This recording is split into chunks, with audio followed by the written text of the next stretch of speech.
وحده لا شريك له وأشهد أن محمدا عبده ورسوله وصلوات الله وسلامه على نبينا وحبيبنا محمد بن عبد الله وعلى آله وأصحابه ومن تبعهم بإحسان إلى يوم الدين وسلم تسليما كثيرا.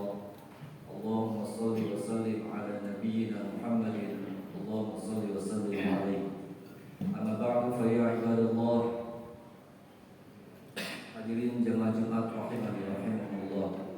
Setelah memuji Allah atas segala nikmat yang selalu Allah berikan kepada kita dan bersalawat kepada baginda Nabi Muhammad SAW, marilah kita wasiatkan kepada diri kita ke dalam hati kita masing-masing agar kita senantiasa menjaga dan terus meningkatkan ketakwaan kita kepada Allah Subhanahu wa taala, karena inilah yang diwasiatkan oleh Allah Subhanahu wa taala. Di antara Allah berfirman dalam surah Al-Imran, "A'udzubillahi minasyaitonir rajim, ya ayyuhalladzina amanu wa ya orang yang beriman, ittaqullaha haqqa tuqatih." Bertakwa dengan sebenar-benarnya takwa kepada Allah Subhanahu wa taala, wa la tamutunna illa wa antum muslimun, dan jangan sampai kita meninggal dunia kecuali dalam keadaan sebagai seorang muslim. Jangan kita meninggal dunia kecuali dalam keadaan iman, kecuali dalam keadaan takwa, kecuali dalam keadaan ketaatan kepada Allah, kecuali dalam keadaan mengucapkan la ilaha illallah, kecuali dalam keadaan husnul khatimah. Amin ya rabbal alamin. Kaum muslimin rahimani rahimakumullah, ayahanda kita Nabi Adam alaihissalatu wassalam dan iblis la'natullah alaihi, sebagaimana kita ketahui kisahnya, telah membuat Allah murka, yang kemudian Allah Subhanahu wa taala mengusir keduanya dari surga.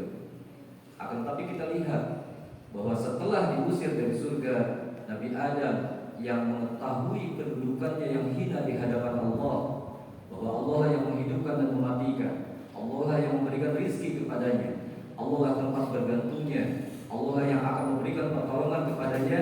Nabi Adam takut kepada Allah Subhanahu wa taala, kemudian beliau bertaubat dan Allah menerima taubatnya. Lalu apa yang terjadi kepada iblis laknatullah? Setelah diusir dari surga, iblis bukan bertaubat kepada Allah, akan tetapi justru meminta kepada Allah agar ditangguhkan ajalnya sampai hari manusia dibangkitkan atau sampai hari kiamat. Hal ini bertujuan agar iblis bisa terus menyesatkan anak keturunan Adam sampai hari kiamat nanti, untuk menemani iblis nanti di neraka jahanam kekal selama-lamanya.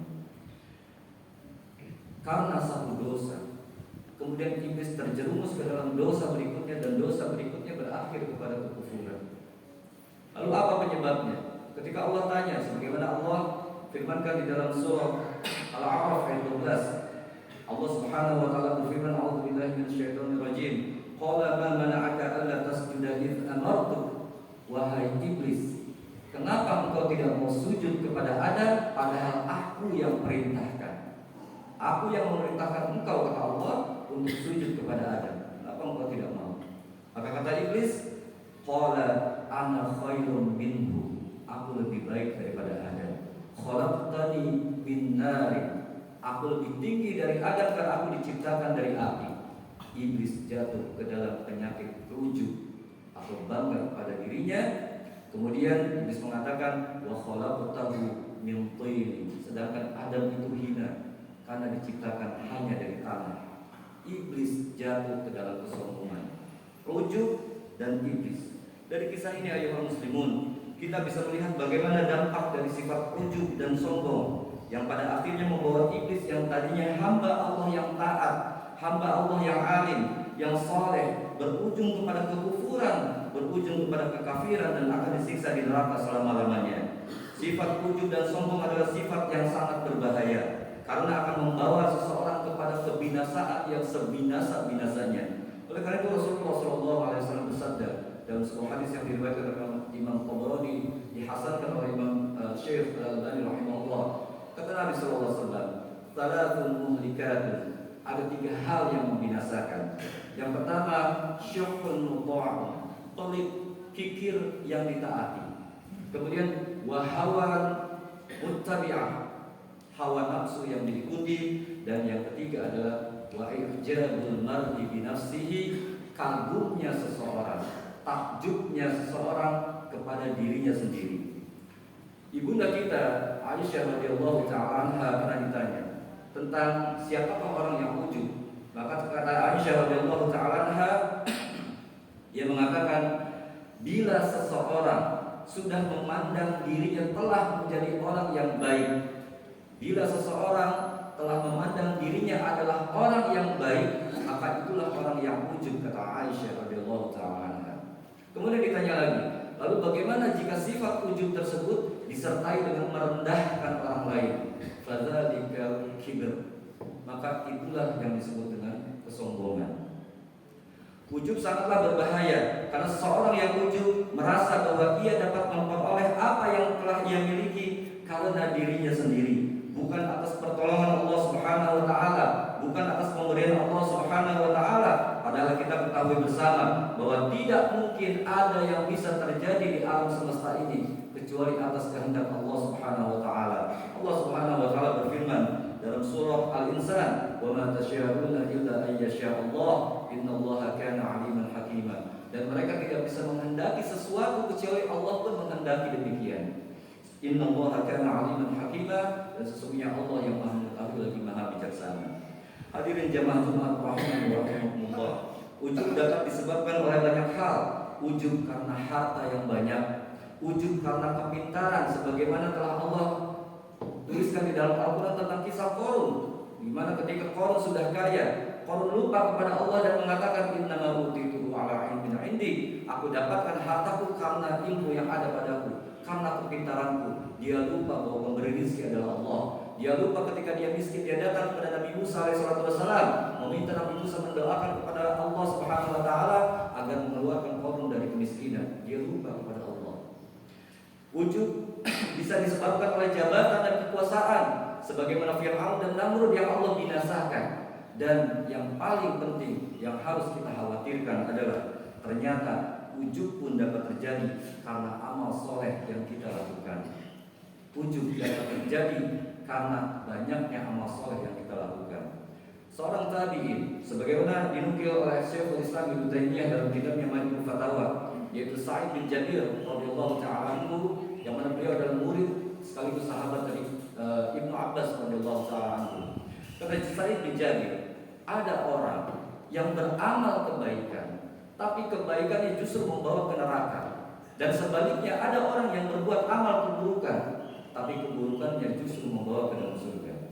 Kata Sa'id bin Jabir, hal itu dikarenakan orang yang melakukan kebaikan kemudian dia bangga dengan amal kebaikannya sehingga ia jatuh dalam keadaan sifat ujub dan Allah masukkan dia ke dalam neraka. Dan sebaliknya, orang yang melakukan keburukan tapi tidak ada ujub pada dirinya, ia takut kepada Allah, ia bertaubat kepada Allah, Allah terima taubatnya, Allah masukkan dia ke dalam surga. Hal ini senada dengan apa yang disabdakan oleh Nabi kita yang mulia sallallahu alaihi wasallam sebagaimana diriwayatkan oleh Imam Baihaqi. Kata Nabi sallallahu alaihi wasallam, "Laulam takunu tudznibun." Kalau kalian tidak memiliki dosa, kata Nabi sallallahu alaihi wasallam, kalau Allah tidak membiarkan kalian terjerumus ke dalam dosa, khasyitu alaikum ma huwa akbar min dzalik, maka aku khawatir kalian akan terjerumus ke dalam sesuatu yang lebih besar, ke dalam sesuatu yang lebih buruk lagi. Apa kata Nabi sallallahu alaihi wasallam? Al-ujub, al-ujub, ujub. Kemudian Al-Imam Ibnu Mubarak sebagaimana diriwayatkan oleh Imam Baihaqi mengatakan, wala a'lamu fil musallina syai'an syarrun min al-ujub, dan aku tidak mengetahui ada suatu perkara yang lebih buruk yang terjadi pada orang-orang yang sholat kecuali ujub. Ayo muslimin, berhati-hatilah dari ujub karena amal ibadah. Diriwayatkan dalam kitab Syiarul A'lam An-Nubala oleh Imam Az-Zahabi, dan juga diriwayatkan oleh Imam Abdullah bin Abdul Bar dalam kitabnya At-Tamhid, kisah tentang Imam Malik, seorang imam besar, imamnya orang Madinah, ulamanya orang-orang Madinah, muftinya orang Madinah. Suatu ketika ada seorang abid, seorang ahli ibadah yang bernama Abdullah bin Abdul Aziz Al-Umari. Abdullah Al-Umari adalah seorang ahli ibadah yang setiap hari kerjanya hanya ibadah. Dia jarang bertemu dengan orang. Dia khususkan hidupnya untuk beribadah kepada Allah. Dan suatu ketika Abdullah Al-Umari ingin mengkritik Imam Malik, karena Imam Malik setiap hari hanya mengajar dari pagi sampai malam. Abdullah Al-Umari mengkritik Imam Malik, kemudian dia tuliskan, wahai Imam Malik, kau adalah seorang ulama, maka sudah sepantasnya agar engkau beruzlah, menyendiri, agar engkau bisa lebih fokus dalam amal ibadah. Dia kirimkan surat itu kepada Imam Malik. Lalu kita lihat apa jawaban Imam Malik. Kata Imam Malik rahimahullah ta'ala anhu, anna Allah ya Abdullah bin Umari, anna Allah azza wa jalla qassama al-a'mal kama qassama al-arzaq. Wahai Abdullah bin Umari, ketahuilah, sesungguhnya Allah membagi-bagikan amal sebagaimana Allah bagikan rizki. Ada yang Allah beri rizki lewat jalur perdagangan, ada yang Allah beri rizki lewat jalur pertanian, ada yang Allah beri rizki dari jalur yang lain, tapi intinya Allah beri rizki. Maka demikian juga dengan amal. Ada yang lewat sholat, ada yang Allah berikan lewat puasa sunnah, ada yang Allah berikan lewat membaca Al-Quran dan yang lainnya. Maka kata Imam Malik, farubba rajulin futiha lahu fis shalah wa lam yuftah lahu fis shaum. Bisa jadi seseorang Allah bukakan baginya pintu untuk melaksanakan banyak mengamalkan amalan sholat sunnah, tapi Allah tidak bukakan untuk berpuasa sunnah. Amal puasa sunnahnya sedikit, tapi sholatnya banyak. Wa akhar, dan mungkin ada orang lain lagi, futiha lahu fis shadaqah wa lam yuftah lahu fis shiyam. Allah bukakan baginya pintu amalan bersedekah, sedekahnya banyak, tapi Allah tidak bukakan dalam pintu puasa sunnah. Puasa sunnahnya sedikit, sedekahnya banyak. Kemudian yang lain lagi, wa akhar futiha lahu fil jihad wa lam yuftah lahu fis shalah. Allah bukakan baginya pintu jihad, wa lam yuftah lahu fis shalah, tapi Allah tidak bukakan pintu untuk salat sunnah. Salat sunnahnya hanya sedikit, tapi dia terus berjihad kepada Allah. Kondisi orang berbeda-beda. Wa nashrul ilmi wa ta'limuhu min afdalil a'malil birri. Dan wahai Abdullah bin Umar, kita sama-sama tahu bahwa menyebarkan ilmu agama, mendakwahkan, mengajarkan ilmu agama min afdalil a'malil birri adalah seafdal-afdalnya amal kebaikan. Wa qad raditu bima fatahallahu li min dzalik, dan aku sudah ridho dengan pintu amal yang Allah berikan kepadaku, yaitu ilmu. Wa ma azunnu ma ana fihi biduni ma anta fihi, dan aku tidak meyakini bahwa keadaanku, amalanku lebih rendah daripada engkau, karena memang betul kedudukan ilmu lebih tinggi. Kemudian wa arju an yakuna kilana ala khair, dan aku berharap kita berdua tetap berada dalam kebaikan, karena memang benar kedua-duanya berada dalam kebaikan, hanya jalurnya yang berbeda. Wa yajibu ala kulli wahidin minna an yarda bima qusima lahu, dan wajib bagi kita untuk ridho atas apa-apa yang Allah bukakan untuk kita.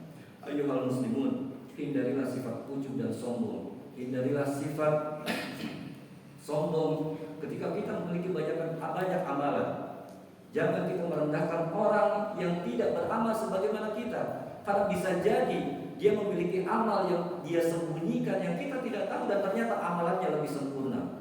Bukankah Ali bin Husain bin Ali bin Abi Thalib radhiyallahu taala anhu, cicitnya Nabi sallallahu alaihi wasallam, penduduk Madinah tidak ada yang tahu siapakah yang setiap malam memberikan gandum 1 karung di setiap rumah duafa, kecuali setelah beliau meninggal dunia.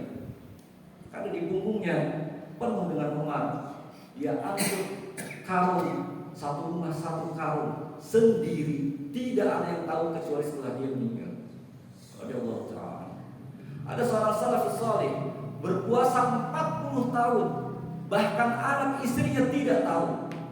40 tahun puasa, disembunyikan amalan. Bukankah itu amalan yang luar biasa? Berhati-hatilah kita dari menganggap orang lain lebih rendah dari kita, karena kita memiliki amalan dan dia tidak beramal seperti kita, karena boleh jadi dia lebih mulia daripada kita. Mengakhiri khutbah ini, ayyuhal muslimun, kita dengarkan nasihat dari Imam Syafi'i rahimahullah ta'ala. Kata Imam Syafi'i, kalau engkau mengkhawatirkan sifat ujub atas amal perbuatanmu, kalau engkau khawatir ingin menghindari sifat ujub atas amal ibadahmu, kata Imam Syafi'i, ingatlah yang menjadi tujuan utama dari amal ibadah kita hanya satu, yaitu meraih ridha Allah Subhanahu wa ta'ala. Aku أقول قولي هذا وأستغفر الله لي ولكم.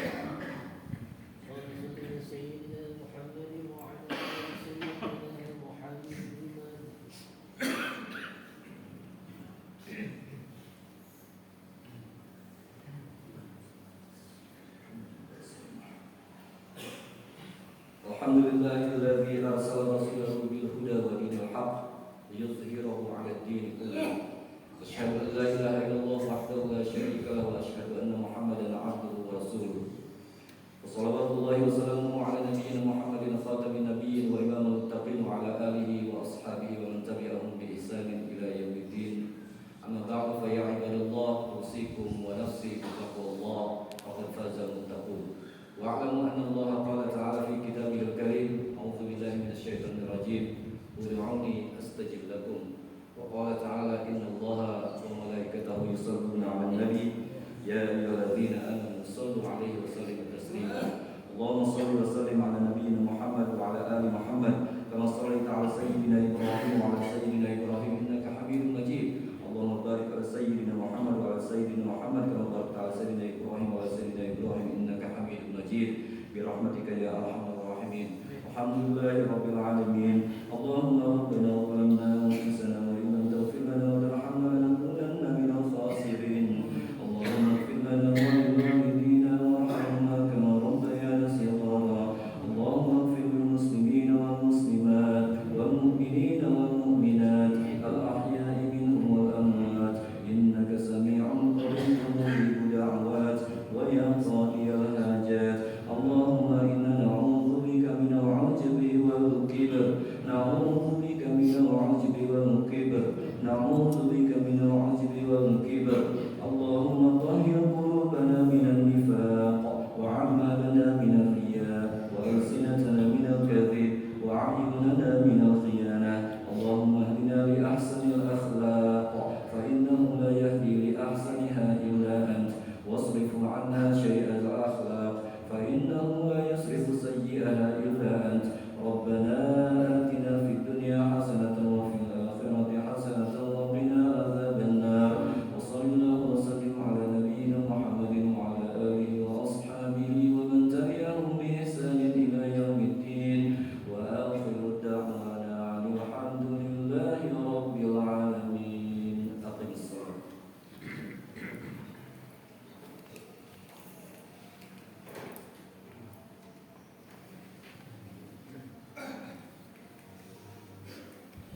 الله أكبر.